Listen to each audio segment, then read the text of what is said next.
Well, today, folks, I'm going to give you a top tip, and that is that little things make the biggest difference.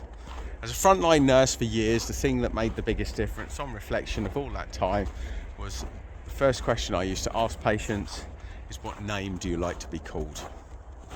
And having been both sides of that divide, being a patient and being a nurse on the front line for 3 years in 3 different continents, I can tell you for certain the nurses I preferred when I was as a patient were the ones that called me by my first name, Adam, that asked me that. All of those that called me Mr. Shaw, straight away I had created a professional distance, which, I get in this day and age.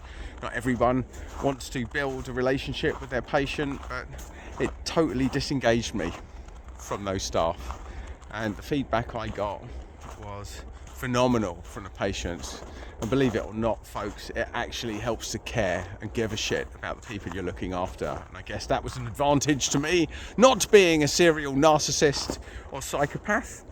So actually caring about the outcomes. But it's a gift and a curse, because you see all sorts of horrible things happen as a nurse, and it's very difficult not to take that home with you. So there you go. There's the nursing paradox.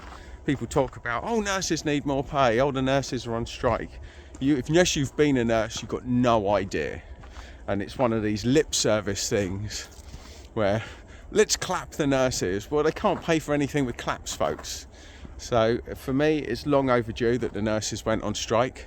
It made ridiculous sense to me that 4 years training got me less money than a secretary in the city back in the day. And I was responsible for people's lives. If a secretary made a mistake, their boss might miss an appointment. If I made a mistake, somebody could die. So there you go, folks. There's my little reflection on nursing, my call out to the nurses, and also my call out to all of you. Clapping at your front door is not going to help them. Taking action to help nurses get paid more will. So there you go, folks. Call out to the nurses. Power to the nurses.